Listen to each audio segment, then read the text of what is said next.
Call to order the meeting of Sebastian City Planning and Zoning Commission for Thursday, March 7th, 2019. We'll begin with the Pledge of Allegiance. I pledge allegiance to the flag of the United States of America and to the republic for which it stands, one nation, under God, indivisible, with liberty and justice for all.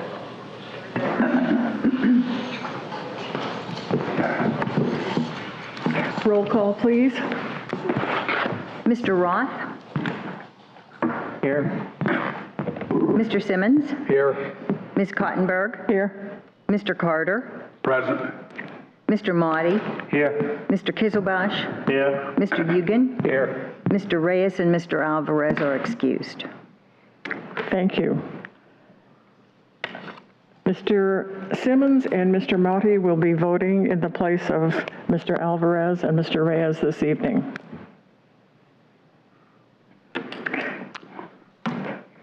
You have all received a copy of the minutes of our last meeting, the January 17th meeting, 2019. Are there any additions or corrections? No. Would entertain a motion? Madam Chairman, I would make a motion that we accept the minutes of January 17th, 2019. Second. Motion has been made and seconded by voice vote. All in favor? Aye. Any opposed? So be it. Thank you. We have no hearings tonight, no unfinished business. Is there any public input? Okay, new business. Accessory structure, 133 Cardinal Drive.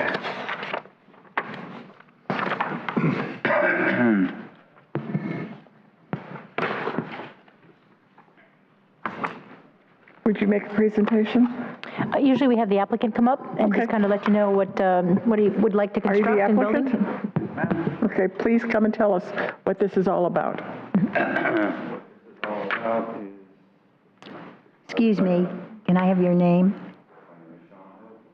Thank you. Need to swear first.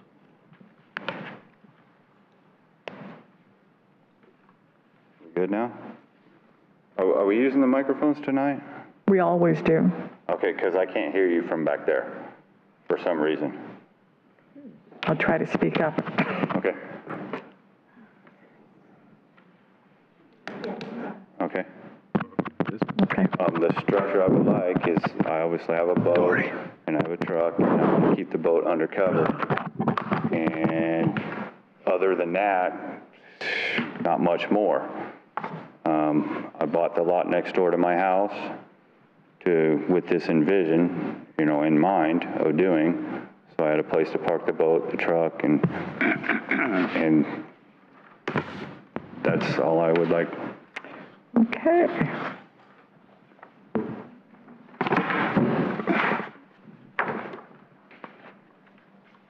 I believe we have a copy of your plans here. Okay, we're checking to make sure these microphones are working to their optimum. Yes, Mr. Hosey has come in because of the size that is before you. It's an 806 carport. It's going to be a prefab metal carport. It has a metal roof, but Mr. Hosey has a metal roof on his house, so that is going to match. And I believe, I don't know if we have discussed if there is any post or anything that can be matched. There's going to be gable ends on the carports, and as Mr. Hosey has put in his packet and supplied a picture, he'll paint those to match the color of the house, that blue. Mr. Hosey brought us in pictures. This is an older house. We did not have actual building elevations to put in your packet, but it's a carport, not necessarily enclosed structure, so we felt that was adequate. We also, the carport is a little bit higher than the house by about 9 inches or so, and based on the elevation, the grade difference, visually, they will not be higher. The carport will not be higher than the house. And we were also given consideration, since it's a carport, and how it's worded with the landscaping, you still wanted access to that carport from the side. So we felt what's shown on your site plan, that's where Mr. Hosey will plant the required plantings, shrub plants. We weren't sure, we did not get to how many trees were existing on the principal house, the lot, but we may need to work with Mr. Hosey on getting the correct amount of trees or landscaping on the lot, depending on if he has existing trees and how much credit he would have for them. But when we do the final planning and zoning P&Z inspection, we'll verify that those are all in place. Staff recommends approval of this carport structure. Okay. Does any member here have any questions? I have a question. How close to the existing house this structure will be? It is 12 feet Yeah, okay. from the side of the house to the side of the structure. There's about 6-7 palm tree where the structure will go, so what you gonna do those palm trees? You gonna relocate those one? No, there's no palm trees in between the house and the structure. I'm talking about that what do you call is southwest corner of that structure. There's some palm tree there. I just went there to saw a few 5-6 palm tree there. Oh, to the, Southwest cross on that side there. yeah, that misses that by about 10 feet as well. Okay, so you're trying to saving those? Yeah, I was going to keep those palm trees there. Okay, so they are not affected, right? No, that would be, my envision for that is to have a nice place to sit under there. Okay. Like a little tiki bar type thing. Okay. No, I want those palm trees to stay there. And the second question, are you making any driveway? It's only used maybe twice a week, so no, I wasn't going to put a driveway in. I mean, twice a month. Okay. I'm sorry. It's just to park the boat and the truck. I have a work vehicle. It's not going to be used everyday traffic, no. So you're gonna make a new gate, you have a fence there? The fence and the gates are already in place. Okay. All right, that's my question.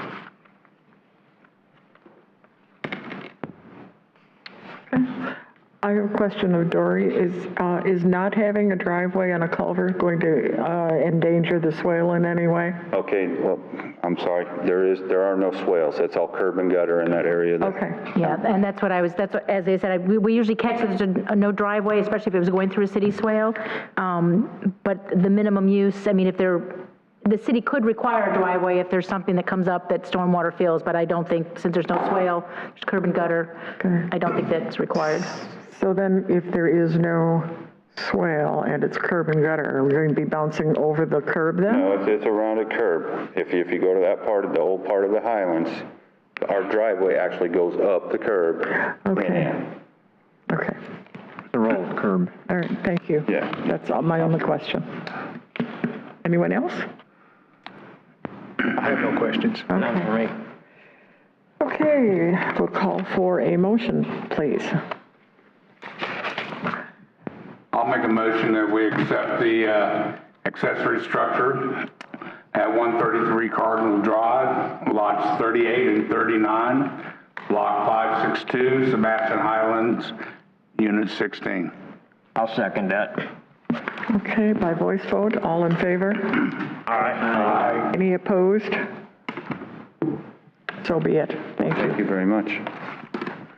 Good luck with that. I'm sorry to waste your time and get you out here for just this one thing. And we have other very important things to do. Thank you. Thanks for saving the palm trees. I tried to save as many trees on that lot as I could. Good. So we do have a meeting on the 21st, but Mr. Hosey had brought his application in before we had to make him wait another 2 weeks. So we appreciate too that he came out Yes. tonight. And we do have another matter to take care of this evening. We need to elect a chairperson and a vice chair. So we will entertain nominations.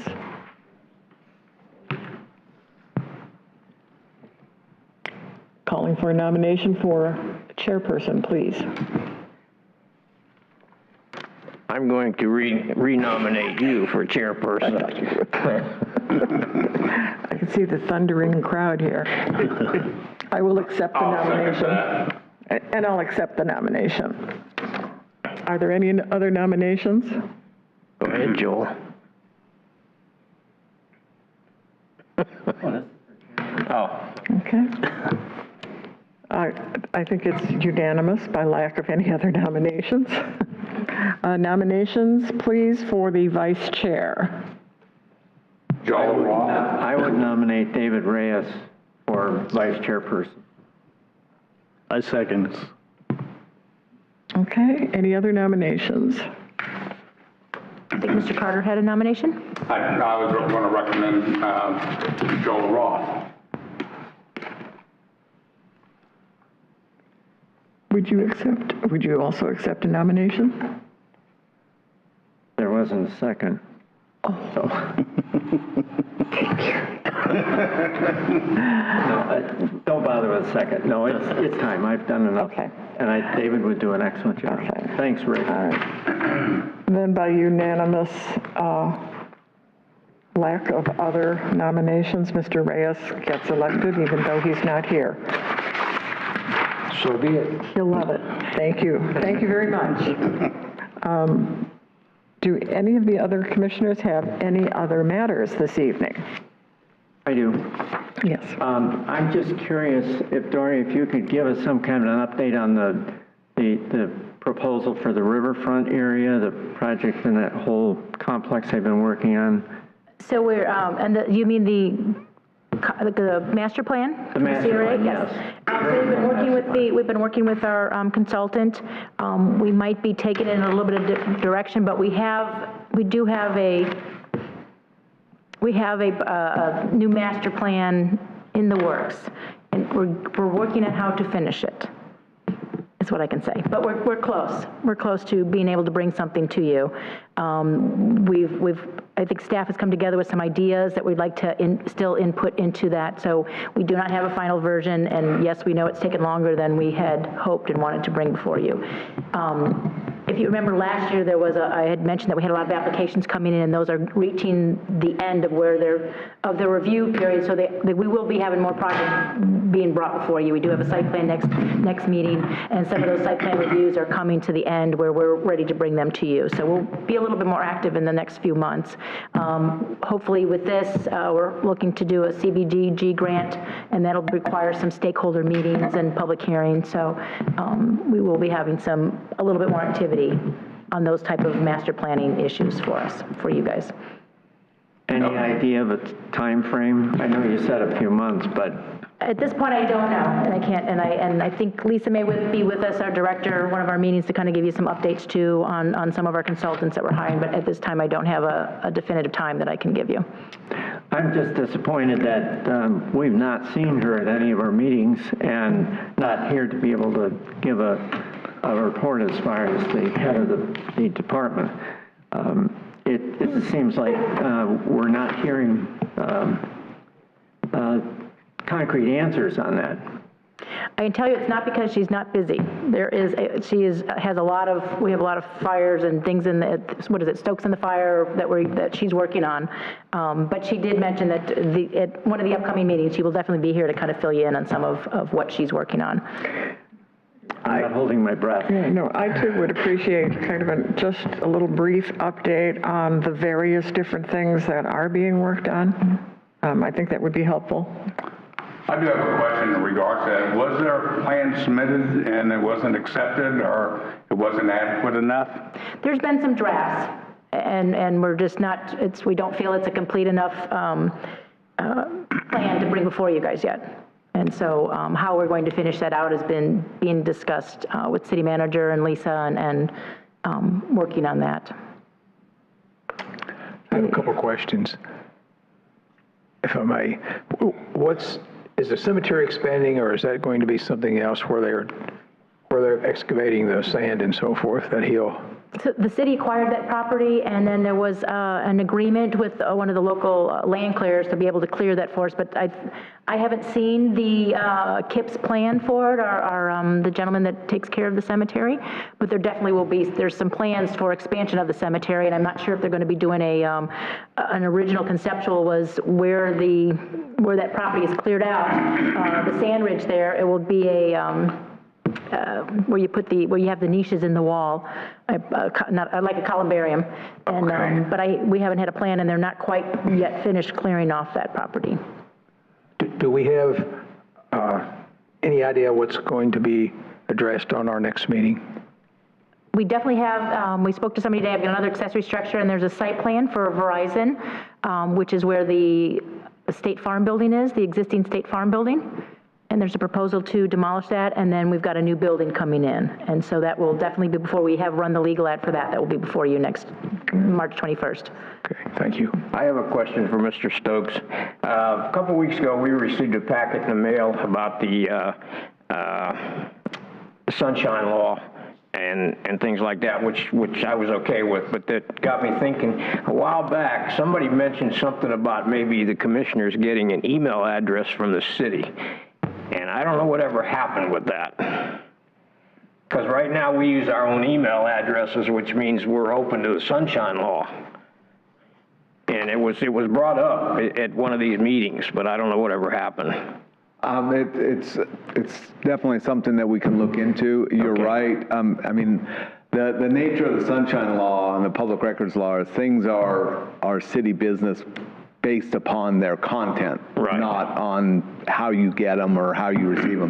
However, if there was ever some sort of claim for public records and we asked you, give us everything you've got off of your personal computer or your phone or whatever, and whoever was bringing that claim wasn't satisfied that they got it all, that a judge very easily could have you turn over your device in order that they, that it could be examined. So, I mean, that's an issue. That's the reason that city council members and most city staff have been issued their own phones now and use their own city email address and everything else. So it's definitely something that we can look into. I do remember vaguely that being mentioned, and I believe our IT department said that there wouldn't be a problem with creating email addresses. I just don't think it was ever pursued. So I can check into it and report back to you on that idea. So. I have one question, Dory. I have concern about one business which is being run, I think it's 1700 block on Barber Street. Of which street? Oh, Barber Street? Yeah, I think old MGB model home, 1741, I think something. The guys living there, next door is a vacant lot. There are all kind of trucks and machinery parked there. So it's a land clearing business or something. Is it right around the corner? It's on, and then behind them is Collier Creek Lake, Cross Creek Lake Estates? Yeah. I know that our code enforcement officer has been out there, and it was previously addressed with our previous city manager. So the code states that you can run a business from your house in terms of an office and take your phone calls. And then if your business does have a truck or a flatbed trailer or something like that, you're allowed to have one. And it has to be screened behind a fence. So I know that was an issue before, and I thought they had worked that out, that there's no more than... screen there, no fence there, and it's not a one truck. I'm talking a multiple truck and trailers. I think it's the same one. I'll definitely have our code enforcement officer go out there, but I thought it had been resolved. You know what this I'm was last talking year, about? Old MGB model home with a vacant lot. With Yes, that is the same one. Okay, we'll have that one. That's it. I have one more question. Is anything on our projects list for sidewalk up to and crossing the railroad tracks on Barber Street? So I have brought to some the attention of the current city manager, that crossing across the railroad is going to be what's hard. There is a sidewalk in front of the Gator buildings, and I think the disconnect is to the public sidewalk. We've had a couple people, remember where the senior living, the apartments were going to be. So I've had 2 different calls on that. The property's up for sale, and both of them are not. If we can get an offsite improvement from a development on that, we'll certainly get it up to the sidewalk on either side. But I don't think everybody agrees it's going to be very hard to get a sidewalk across the railroad track itself. But I have brought it to the city manager's attention that there's a lot of people using that sidewalk to get to Publix from those neighborhoods, and what happens when they get to the railroad track. It's not pretty, and it could be nasty, but it's been on the books for a long time. And I know the city always wants to save money with getting someone else to pay for an improvement, but that senior living center was going to go in there over 2 years ago. So we've been waiting all that time, but at least it's on the list. Thank you. Okay, I only have one little thing, and it was the article in the paper. Thank you, DeRay, for mentioning about the tiny houses and the idea of putting them in a PUD for the city of Sebastian. Have we done anything formal on that? No, but I think we would probably wait till we have some good interest. There are some properties, we had some realtors come in, there's some 12-acre and 10-acre properties along Louisiana Avenue that would be perfect for this type of village and all. So if they approached us, then we would work them through the process to possibly do that. We had somebody look at the mobile home park, Shady Rest, to do a tiny home village, but what they were bringing in were just tinier mobile homes. And based on that agreement, on our developer's agreement, they wouldn't be able to go where the Shady Rest is, and I don't think that's what we wanted in those 17 acres. But we certainly are trying to get someone to be interested in it and guide them maybe to the Louisiana Avenue properties. And we've had some calls and some interest. What's in of Louisiana? Is that on the? Louisiana, as you're heading towards right here by the church and the thrift store, and then heading down that way. It's some properties in between Power Line and Louisiana Avenue where the apartment buildings are. And there's some nice large acres in there, nicely treed, and which would be perfect to nestle some houses in between there. And but because of the minimum lot sizes and minimum size of the houses and things, the setbacks, we definitely have to rezone to a PUD. The traditional zoning, the RM8 zoning, wouldn't accommodate a tiny home type of subdivision. Okay. I have one question, Dory. What's the status on the Spirit of Sebastian? Where are we with that? So they're kind of on a little hold, but they are working with, the county is wanting some improvements to Old Dixie. And so there's been some meetings. We actually have another meeting next week too with the county. Mr. Meckling has been meeting with the county on some of their requirements that they want for the improvements to Old Dixie Highway. So it'll still be the one exit onto Old Dixie as it stands right now? Yes.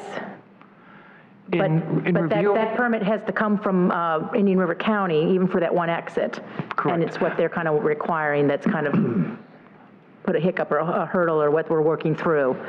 All right. In our discussions with the developer and the requirements that he's going to have to face, are there any fees being assessed for maintenance on the roads that they're going to be accessing onto? Any impact fees? Well, so each house that comes in, once the subdivision is platted, we collect those impact fees. We collect them for the county, but there is a traffic impact fee. And then based on, there's a formula on how much money we get back for, not maintenance of city roads per se, but upkeep on 512 and some of the roads. I'm not sure how that money is distributed. As we look at that future development, as they exit out onto Wimbrow, they're going to make that right turn to get onto 512. If they can't get on 512, they're going to come down Georgia Boulevard to Delaware. And if Public Works or anybody takes a look at those roads, they're cracking up pretty bad now, and there's going to be, we're going to need some maintenance. And in the future, if we have all that excess traffic on those roads, they're only going to break down sooner.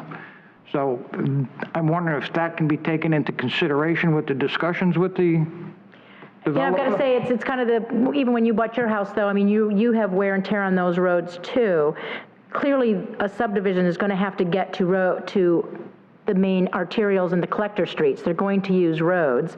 Correct. And so I don't know if you can just say, well, because you're a private subdivision and you're going to be using our roads, that you have to pay an extra fee. We try to sometimes get an off-site improvement like a sidewalk, something like that, and we certainly look at the additional traffic for intersections and to plan for those. But I don't know, in the past, we haven't collected extra money from a private subdivision because they may need to use a public road to get to a main road, arterial road or something. All right. Just something I'm curious about, because that is going to be an impact on Wimbrow. And so, I mean, it's not to say that we haven't required developers to fix a road or to make it in a better, but in terms of a maintenance type of thing, I've not seen that on any of our private subdivisions. All right. But they certainly, if the road was, if through the traffic study, they determine that this much additional trips on this road is going to change that level of service of the road, and that road is in a bad repair, not in that condition to handle that extra level of trips, we can ask them to repair that road, or if there's some drainage issues on that road because of the extra road, at that one time, but not as a continual maintenance. No, not as a type of fee, continual yeah. maintenance, but as some type of an impact fee set aside or something. All right. Any staff matters? Not tonight. Before our meeting, had mentioned if you could send this back to Jeanette as soon as possible. I think most of, except Ms. Cottenberg, but yes, that was it. Okay. Nothing? Nothing, ma'am. Okay. Meeting is adjourned.